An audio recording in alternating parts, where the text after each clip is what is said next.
Dubai का सबसे अमीर व्यक्ति, the richest man in Dubai. दुनिया में कोई अमीर है तो कोई गरीब। दुनिया में बेहद ही अमीर व्यक्ति और साथ ही बेहद ही गरीब व्यक्ति मौजूद हैं, लेकिन कुछ लोग ऐसे होते हैं जिनकी अमीरी अविश्वसनीय होती है। इस वीडियो में हम आपको दुबई के सबसे अमीर व्यक्ति के बारे में बताने जा रहे हैं। साथ ही इस वीडियो में हम देखेंगे दुबई की लग्जरियस लाइफ स्टाइल, मोन्यूमेंट्स और ये भी कि आखिर दुबई अपने ट्रेड और टूरिज्म के लिए कैसे इतना फेमस हुआ। दोस्तों, दुबई को अमीरों का देश भी कहा जा सकता है। दुबई में 67,000 से भी ज्यादा करोड़पति और 22 बिलियनर्स रहते हैं। दुबई खूबसूरती और लग्जरियस के मामले में तो काफी फेमस हैं ही। साथ ही दुबई की आलीशान होटल, यहाँ के रेस्टोरेंट और होश उड़ा देने वाली यहाँ की बिल्डिंग जैसे बुर्ज खलीफा इसे और भी खास बना देता है। जैसे कि आप समझ ही गए होंगे कि दुबई में काफी अमीर लोग रहते हैं, लेकिन दुबई में एक व्यक्ति ऐसा है जो कुछ इस प्रकार की जिंदगी जीता है जिसकी शायद कोई कल्पना ही नहीं कर सकता।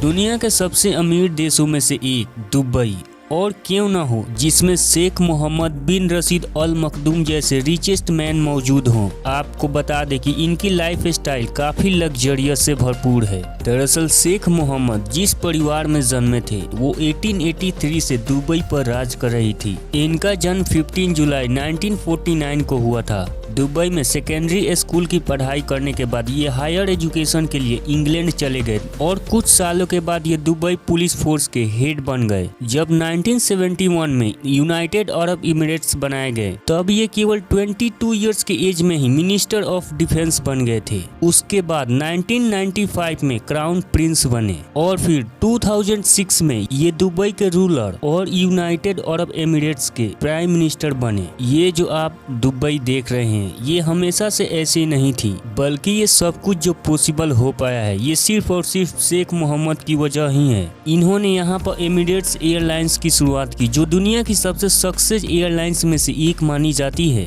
दुनिया की सबसे ऊंची बिल्डिंग बुर्ज खलीफा भी इसी दुबई में मौजूद है जिसकी ऊंचाई 828 मीटर मानी जाती है और इस बिल्डिंग की कीमत है 1,40,000 करोड़। इसके अलावा और भी बिल्डिंग्स जैसे कि बुर्ज अल अरब, अटलांटिस, द दुबई मॉल और साथ ही यहाँ पर बने मैन मेड आइलैंड्स जो कि दुबई को और भी अट्रैक्टिव बना देते हैं। यही नहीं बल्कि इनके पास यूनाइटेड किंगडम में भी इनकी प्रॉपर्टीज मौजूद हैं। इन्होंने $1,000 मिलियन का रियल एस्टेट खरीद रखा है जो कि इनकी नेटवर्क का एक छोटा सा हिस्सा है। इनके पास इतनी दौलत मौजूद है कि उसका 1% भी यूज किया जाए तो उससे एक टेस्ला रोस्टर, एक रोल्स रॉयस फैंटम और पाम जुमेरा पे एक बीच मोन्यूमेंट्स खरीदा जा सकता है। सीईओ वर्ल्ड मैगजीन और बिजनेस इनसाइडर की एक रिपोर्ट के अनुसार दुबई के रूलर 40 अरब $US के मालिक हैं। खैर ये तो है एक ऑफिशियल फिगर, लेकिन कई एस्टीमेट के मुताबिक इनकी डायरेक्ट और इनडायरेक्ट प्रॉपर्टीज या फिर इन्वेस्टमेंट की बात करें तो वो है $13.9 बिलियन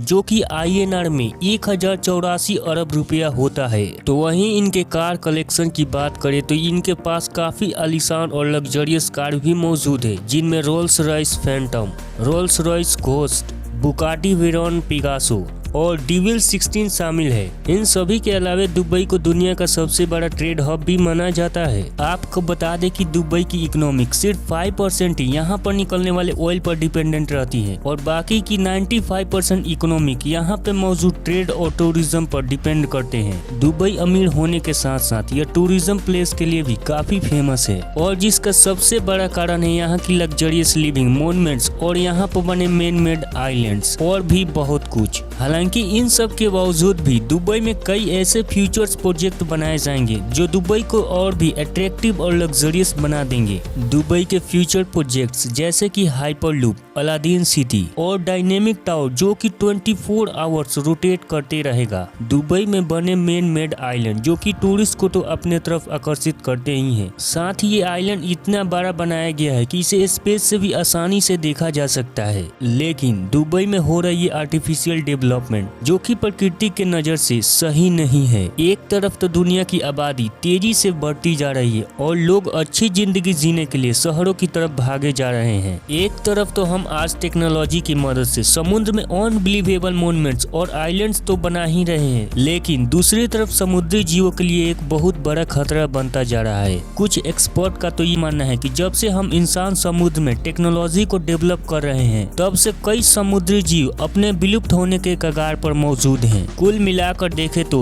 एक तरफ तो हम इंसानों के बीच टेक्नोलॉजी डेवलप तो हो ही रही है और साथ ही साथ हम इंसानों के बीच भी डेवलपमेंट तो हो ही रहा है, लेकिन दूसरी तरफ ये हमारे फ्यूचर के लिए एक बहुत बड़ी चुनौती बन सकती है। वैसे समुद्र के बने ऊपर आइलैंड्स के बारे में आप क्या सोचते हैं, हमें कमेंट करके जरूर बताएं और इस वीडियो को लाइक तथा शेयर जरूर करें।